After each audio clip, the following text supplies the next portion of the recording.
Hi, Hello.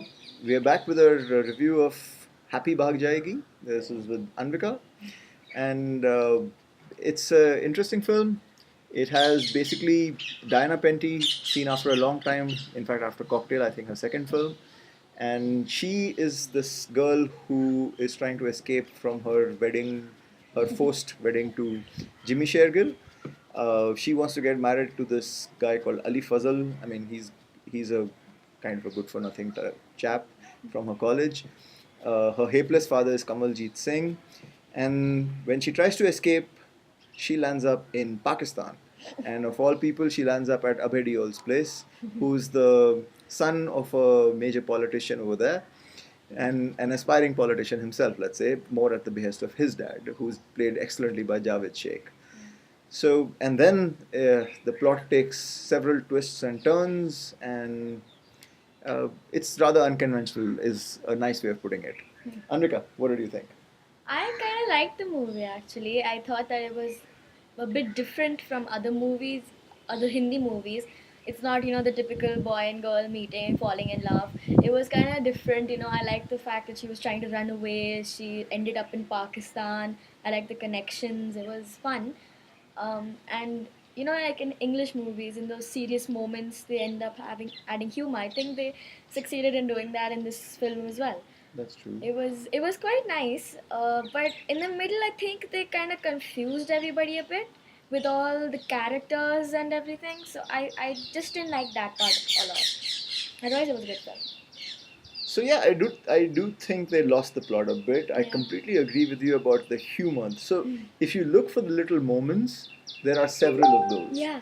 Overall, though, the plot is extremely flimsy. I mean, it just cannot be. I mean, you have to really suspend disbelief Yeah. completely Actually. for you to even give it a shot of this being true. Having said that, it's an interesting idea, isn't it? Yeah.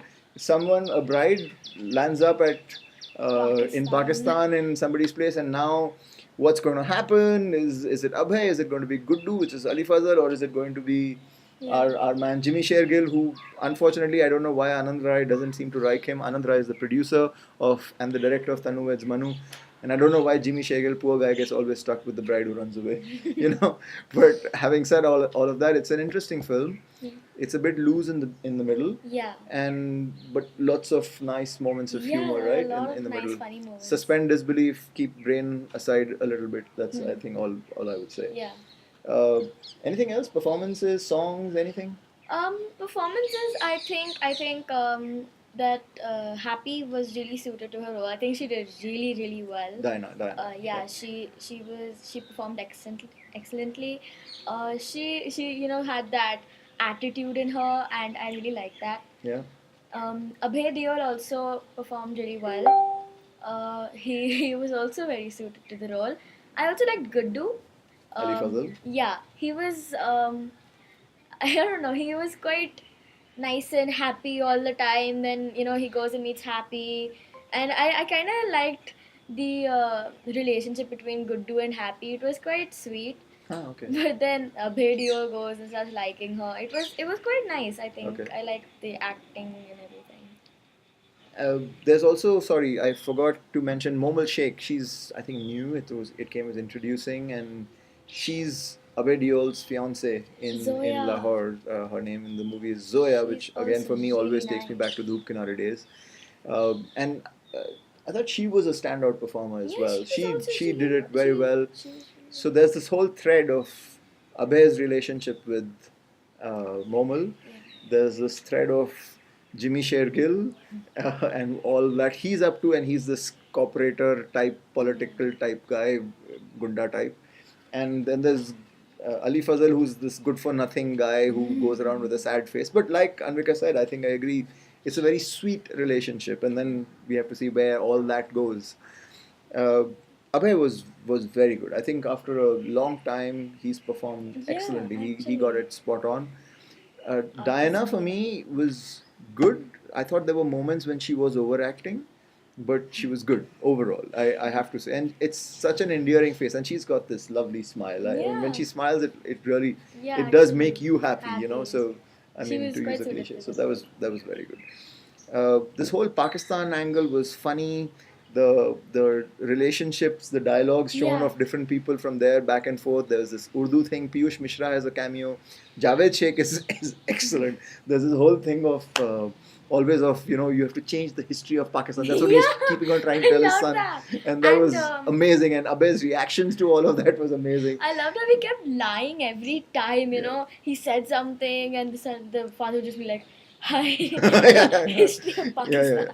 So this whole that relationship was very good Yeah, as it well. was very nice. So lots of interesting moments. Like I said, overall plot is flimsy at best and very unreal, very unlikely to What did happen. you think about that guy who Guddu is friends with, the little Pakistani guy who keeps saying, oh, this means this, oh, this means this. There The was Piyush that. Mishra, the cop. Yeah. Yeah. So Piyush Mishra again has this cameo. He's a cop in Lahore. Abhediol kind of gets to know him, and it's good fun. His role Yeah, is really his- good fun, and he He brings out added the most Urdu of the- side. yeah, he added In most of terms the of, humor. especially when he comes to visit India or when people from here go over there, his reactions and everything was very Yeah. good. So there's a lot of fun poked at India, Pakistan, and actually how, well, at the end we're the same people, right? Yeah. But there's all this tension and Mahatma Gandhi ka note, yeah, Jinnah wala note, Yeah. that kind of stuff. So that was fun as well. Rating, Amrika. I give it a 7 on 10. I thought the humor side of it was quite nice. I really liked it. I was laughing half the time. But I also didn't really like the fact that they lost the plot in the middle, like you said. It was a little confusing. I started to get confused who's who, what's happening. It was a little confusing. What So did you I think of just- the music? There wasn't like a lot like compared to some other films, which is like every second there's a new song. But in this one, I think they placed it in a okay Did you spot. like the songs? They're not very catchy, like Yeah. those songs that are very famous. They were like those nice songs that you hear during the film. So I'm going to go with a 6 on 10, not 7 like Anvika. I thought the music wasn't that great. The songs in the middle that were inserted, and as Anvika said, there's not too many of them, thankfully, but they weren't that great. Yeah. The plot overall, since interesting idea, execution weak in a sense of, can you not make it more believable? That's my only point always with all these things, and that's why I would probably go with a 6. But like Anvika said, it's funny. You can kind of, it's one of those, put your brains aside, but not in a really time pass way. The humor is very very engaging and very real. The songs are like those types that they come in the middle. I don't even remember the names. Yeah, true. No one remembers the lyrics. I think the last The one last with one the had Mika Singh Mika Singh. at the I think end. that's the only one people will remember. I agree. Otherwise, none of the other songs. Champion reviewer in the making, Anvika Nagpal, and I think that's a good moment to sign off. Thanks so much. Thank you.